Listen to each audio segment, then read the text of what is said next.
दर्शन करने का भी मौका मिला। सबसे पहले तो मैं आप सबको नमन करता हूं और आप सब लोग इस सभा में आए, आपका अभिनंदन, आपका स्वागत। वैसे मुझसे आज एक पत्रकार पूछ रहे थे कि आपको चुनाव कैसा दिख रहा है, तो मैंने उनसे कहा कि आप मेरे साथ शाम की सभा में चलो और जरा देख लो, ये संख्या, ये तालियां, ये गड़गड़ाहट, ये अपने आप में आपको बता देगी कि गोवा की जनता का हम कैसा महसूस कर रहे हैं। आपकी उपस्थिति ये अपने आप में प्रमाण है कि आपने गोविंद गावड़े जी को चुनाव जिताने का मन बना लिया है। इसके लिए मैं आपको बधाई देना चाहता हूं।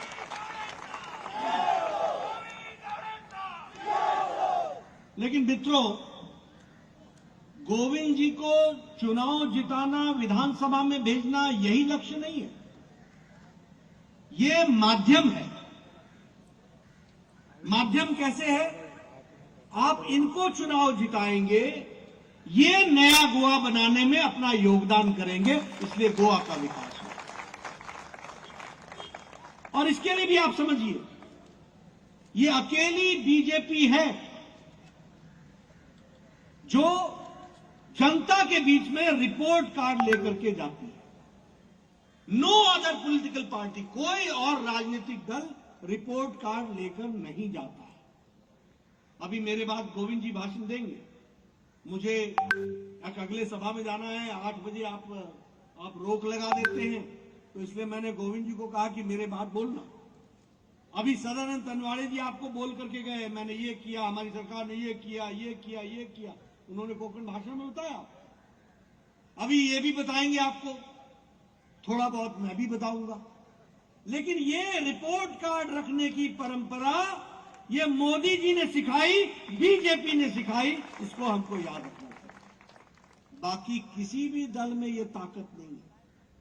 दूसरी बात, बाकी सारे राजनीतिक दल न विचार रखते हैं, न ही कोई उद्देश्य रखते हैं, और न ही उनका लक्ष्य आपकी सेवा करना है।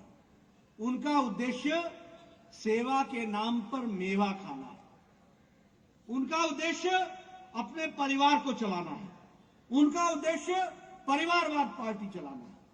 देखिए, आपको मैं भारत का नक्शा रखना चाहता हूं। आज खतरा क्या है कि बीजेपी छोड़ के बाकी सभी पार्टियां परिवार की पार्टियां बन गई है। कोई राष्ट्रीय पार्टी रही नहीं गई, कोई पार्टी। आप बोलोगे कि क्या बोल रहा है, मैं आपको नक्शे पे बता देता हूं। जम्मू कश्मीर में पीडीपी और नेशनल कॉन्फ्रेंस दोनों ही परिवार की पार्टियां हैं। हरियाणा में लोकदल परिवार की पार्टी है। पंजाब में संयुक्त अकाली दल परिवार की पार्टी है। आप उत्तर प्रदेश जाइए, समाजवादी पार्टी परिवार की पार्टी है। आप वेस्ट बंगाल में जाइए, टीएमसी यहां जो आई है, ये दीदी और भतीजे की पार्टी है, बस, और कोई नहीं। बाकी ढपली बजाओ, झाल माल बजाते रहो। ये हमारे आंध्र प्रदेश में टीडीपी परिवार की पार्टी है, वाईएसआर परिवार की पार्टी है। तेलंगाना में केसीआर की पार्टी, टीआरएस परिवार की पार्टी है। तमिलनाडु में डीएमके परिवार की पार्टी है। महाराष्ट्र में जाओ, शिवसेना परिवार की पार्टी है। आप एनसीपी परिवार की पार्टी है। ये भारतीय जनता पार्टी अकेली विचारनिष्ठ पार्टी है और सामूहिकता में चल करके आगे बढ़ती है। ये हमको और तो और छोड़िए, इंडियन नेशनल कांग्रेस, भारतीय राष्ट्रीय कांग्रेस, पहले तो यह भारतीय रही नहीं गई, ये तो इंडियन ही नहीं रह गई। दूसरा, राष्ट्रीय नहीं रह गई, ये तो सीमित हो गई, 2-3 प्रदेश तक सीमित हो गई। और तीसरी बात, ये भी भाई बहन की पार्टी बन गई, ये भी परिवार की पार्टी हो गई। बाकी कांग्रेस में जिसको झाल माल बजाना बजाते रहो। ये बीजेपी है जो एक विचार के साथ चलने वाली पार्टी है। ये भी आपको ध्यान में रखना चाहिए। और इसीलिए जब मैं रिपोर्ट कार्ड की बात करता हूं और विकास की बात करता हूं, तो हमारे मन में उद्देश्य क्या होता है? हमारा प्रिंसिपल है सबका साथ, सबका विकास, सबका विश्वास और सबका प्रयास। इस मंत्र को लेकर के मोदी जी चलते हैं, इस मंत्र को लेकर के प्रमोद सावंत चलते हैं। उसी तरीके से अगर हम देखें, आज हमारा उद्देश्य क्या है? मनोहर पारिकर जी के सपने को, गोल्डन गोवा को पूरा करना है और उसको प्रमोद सावंत पूरा कर रहे हैं। उनके साथ मंत्री के रूप में गोविंद गावड़े जी ने उसको पूरा करने में कोई कसर नहीं छोड़ी है, पूरी ताकत लगाई है। ये भी हमको याद रखना चाहिए। आज गोवा की तस्वीर बदले, इसको भी हम लेकर के चलते हैं। हमारा उद्देश्य क्या है? गरीब, पिछड़ा, वंचित, पीड़ित, शोषित, समाज के अंतिम पायदान में खड़ा व्यक्ति जिसको कोई नहीं पूछता था आज तक, उसको मुख्य धारा में शामिल करना, यही हमारा काम है, यही हमारा लक्ष्य है। और डबल इंजन की सरकार, मोदी जी की सरकार और हमारे प्रमोद सावंत की सरकार, दोनों मिलकर के गोवा के साधारण आदमी की तस्वीर और तकदीर बदले, इसके लिए काम में जुटी है। यह भी आपको याद रखना चाहिए। और कहने के लिए नहीं मैं कह रहा हूं। आप बताइए, आपको केंद्र की तरफ से स्वच्छता अभियान में आपके यहां 100% ओपन डिफिकेशन फ्री हो गया कि नहीं हो गया? गोवा 100% टॉयलेट्स बन गए कि नहीं बन गए? अब कोई भी शौच बाहर नहीं जाता, ओपन में नहीं जाता। Goa is 100% open defecation free. ये गोवा को दिया है तो मोदी जी और प्रमोद सावंत जी ने मिलकर के दिया। आज गोवा 100% इलेक्ट्रिफिकेशन हो गया कि नहीं हो गया? 100%। कोई घर बगैर बिजली के नहीं है। यह है गोवा की तस्वीर, इसको हमको याद रखना चाहिए। आज बताइए, प्रधानमंत्री गरीब कल्याण अन्न योजना में सबको राशन मिल रहा है कि नहीं मिल रहा है? जरूरतमंद को राशन मिल रहा है कि नहीं मिल रहा है? 5 किलो गेहूं, 5 किलो चावल, जब से कोरोना आया तब से मुफ्त अनाज, ये मोदी जी के नेतृत्व में मिल रहा है। इसको भी हमको याद रखना चाहिए। उज्ज्वला योजना में सिलेंडर मिल रहा है, सौभाग्य योजना में इलेक्ट्रिसिटी मिल रही है। और उसी तरीके से अगर हम देखेंगे तो हमारे ध्यान में आएगा कि मनोहर पारिकर जी ने भी कोई भी कसर इसमें नहीं छोड़ी है और उन्होंने आपको हर एक तरीके से जोड़ने का प्रयास किया है। उसी में आप देखेंगे तो घर आधार योजना, गृह आधार योजना, अब गृह आधार योजना में 1,30,000 बहनों को, यानी 1,30,000 परिवार को 1500 रुपए मिल रहे हैं कि नहीं मिल रहे हैं? गरीब लोगों की चिंता हो रही है कि नहीं हो रही है? एक नया आयाम, 100 करोड़ रुपए खर्च करके प्रमोद सावंत जी ने आपको जोड़ने का प्रयास किया है। उसी तरीके से लाडली लक्ष्मी योजना, इसमें 400 करोड़ रुपए खर्च हुए हैं। 40,000 लोगों को 1-1 लाख रुपए 18 वर्ष होने पर मिलेगा। 40,000 बहनों को, 40,000 हमारी बेटियों को, उसकी भी व्यवस्था की गई है। दयानंद सोशल सिक्योरिटी स्कीम में पहले 2,000 मिलता था, अब गोविंद जी को आप नया लाइसेंस दोगे, आगे चलकर 3,000 मिलेगा महीने का। ये भी हमको, और किसको मिलेगा? बुजुर्गों को मिलेगा, अपाहिज को मिलेगा, जो हमारे विधवा बहनें हैं उनको मिलेगा। इस तरीके की बात की गई है। मोदी जी ने आयुष्मान भारत में 10,000 परिवार को 5 लाख रुपए का दिया, तो उसी को जोड़ते हुए आपके यहां भी ये जो दयानंद दीनदयाल स्वास्थ्य सेवा योजना के तहत आपको अगर 4 का परिवार है तो 2.5 लाख रुपए साल का, और अगर 4 से ऊपर का परिवार है तो 4 लाख रुपए साल का स्वास्थ्य की सेवा के लिए 1,16,000 परिवारों को हेल्थ कार्ड दे दिया गया है और उनका वो स्वास्थ्य की दृष्टि से चिंता की जाएगी। ये काम हुआ है, इसको भी हमको याद रखना चाहिए।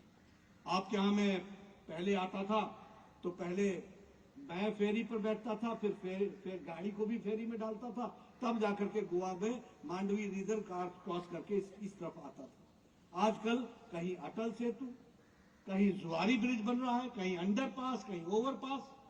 एक तरीके से 40,000 करोड़ रुपए गोवा में सिर्फ over bridge, under bridge, flyover के लिए खर्च हो रहा है। इसको भी हमको याद करना है।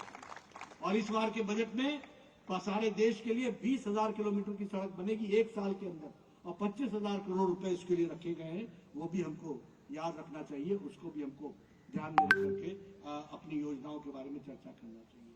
आपके यहाँ फॉरेंसिक इंस्टीट्यूट बन रहा है, उसी तरीके से श्यामा प्रसाद मुखर्जी स्टेडियम बन रहा है, उसी तरीके से श्री मनोहर पारिकर स्पोर्ट्स का कॉम्प्लेक्स बन रहा है, उसी तरीके से आज पहले यहाँ पर पीएचसी 19 हुआ करती थी, 5 साल के अंदर 55 पीएचसी पब्लिक हेल्थ सेंटर्स ये खुल गए हैं। इसको भी हमको याद रखना चाहिए। 23 आयुर्वेदिक डिस्पेंसरीज खुली है 5 साल के अंदर, 2 होम्योपैथिक डिस्पेंसरीज खुली, सुपर स्पेशलिटी ब्लॉक में 7 सुपर स्पेशलिटी की व्यवस्था। मैं स्वास्थ्य मंत्री था, मोदी जी ने गोवा के लिए स्पेशल भिजवाया और विश्वजीत मंत्री होता था। सुपर स्पेशलिटी खुल गया है। अब आपको ना मुंबई जाने की जरूरत है, ना दिल्ली ना बंगलोर। आपका इलाज, भगवान न करे कि किसी की इलाज की जरूरत पड़े, लेकिन आपके इलाज की व्यवस्था यहाँ कर दी गई है। इसको भी हमको ध्यान में रखना है, इसको भी याद रखना है। उसी तरीके से जैसा मैंने कहा कि यहाँ पर साल में 25 लाख टूरिस्ट आता था, आज 80 लाख टूरिस्ट आ रहा है कोरोना के संक्रमण के दौरान भी, और यह आगे चल करके कोरोना समाप्त होने के साथ साथ तीव्र गति से बढ़ेगा। ये भी हमको याद रखना है। आईआईटी 2016 में खुल गई, NIT national institute of technology Goa में आ गया, और हमारे गोवा के युवा साथी 40% सीटें आपके लिए बुक है, आपकी उसमें रिजर्वेशन है, आपको पढ़ने का मौका मिलेगा। इसकी भी व्यवस्था की गई है, ये भी हमको याद रखना चाहिए। उसी तरीके से मैरीटाइम क्लस्टर जो बनाया जा रहा है, जिसमें हम अपने शिपिंग के लिए जो क्लस्टर के तहत अब उसमें सारी व्यवस्थाएं एक स्थान पर कर रहे हैं, और उसको चलाने के लिए सब्सिडी भी देंगे, लोन भी देंगे, उसकी व्यवस्था की गई है। हमारे फिशरमैन को 5 लाख रुपए के लोन से आगे सब्सिडी के साथ साथ जोड़ने का प्रयास किया गया है। हमारे यहाँ एक्वा कल्चर के लिए अलग से लोन देने की व्यवस्था की गई है। हमारे किसान भाइयों के लिए कोकोनट पर एमएसपी 30% बढ़ा दी है, कैश्यू नट पर 25% बढ़ा दी गई है। हर दृष्टि से एक विकास की एक नई कहानी लिखी जा रही है। एक्वाकल्चर में 50% हमारे को सब्सिडी दी जाएगी, यानी हाफ सब्सिडी हमको मिलेगी, इसकी व्यवस्था की गई है। उसी तरीके से आज गोवा 6 भारत में 6ठे नंबर पर इनोवेटिव अप्रोच में खड़ा हुआ है, और कंट्री में इनोवेशन को फैसिलिटेट करने वाला नंबर 1 का राज्य गोवा खड़ा हुआ है। आपको मैं बधाई देता हूं, उसको आगे हमको बढ़ाना है। मित्रों, मैं आपके सामने यहाँ के लोकल अचीवमेंट्स के बारे में नहीं बताऊंगा, गोविंद जी आपको बताएंगे, लेकिन आपके यहाँ कोई सड़क ऐसी नहीं है जो पक्की नहीं है। सारी सड़कें पक्की हो गई है। आपके यहाँ कोई घर नहीं है जहां बिजली नहीं पहुंची। आपके यहाँ पर पब्लिक हेल्थ फैसिलिटीज माकूल की गई है। हर दृष्टि से उन्होंने पिछले 5 साल में आपके विकास के लिए पूरा का पूरा योगदान किया है। मैं एक ही बात कहना चाहूंगा, गोविंद जी बहुत तजुर्बेकार नेता है, उभरते हुए सितारे हैं, उभरते हुए नेता हैं। आगे, बहुत आगे इन्होंने जाना है, और इनको हमने मजबूती प्रदान करनी है। भारतीय जनता पार्टी के कमल के निशान पर वोट डालना है, और मुझे पूरा विश्वास है कि अपना ये इलाका पूरी ताकत के साथ उनके नेतृत्व में आगे बढ़ेगा, और प्रयोल में पूरी ताकत से एक विकसित प्रयोल की तरफ आगे जो बढ़ रहा है, वो तीव्र गति से एक लंबी छलांग लगा करके आगे बढ़ेगा। मित्रों, बताइए, आप पूरा का पूरा समर्थन गोविंद गावड़े जी को देंगे ना? देंगे ना? पीछे से आवाज आ जाए, देंगे ना? मित्रों, यही रास्ता है प्रयोल को आगे बढ़ाने का, यही रास्ता है गोवा को आगे बढ़ाने का, यही रास्ता है गरीब की चिंता करने का, यही रास्ता है महिलाओं को सशक्तिकरण देने का, यही रास्ता है युवाओं को नई ताकत देने का। और इस रास्ते को करने के लिए कमल के निशान पर 14 तारीख को आप बटन दबाएं, कमल के निशान को खिलाएं, गोविंद गावड़े जी को आगे बढ़ाएं, और उनके साथ साथ इस काम को आगे बढ़ाने में अपना योगदान करें। यही मैं आपसे निवेदन करने आया हूं। मैंने कम शब्दों में आपके सामने पूरी तस्वीर गोवा की खींचने का प्रयास किया है। आप जरूर मेरी बात को ध्यान में लेंगे और आप इनको जिताएंगे। इन्हीं शब्दों के साथ बहुत बहुत धन्यवाद। आगे आप गोविंद जी के वक्तव्य सुनेंगे। मुझे आप इजाजत दीजिए। बहुत बहुत धन्यवाद। बहुत बहुत धन्यवाद।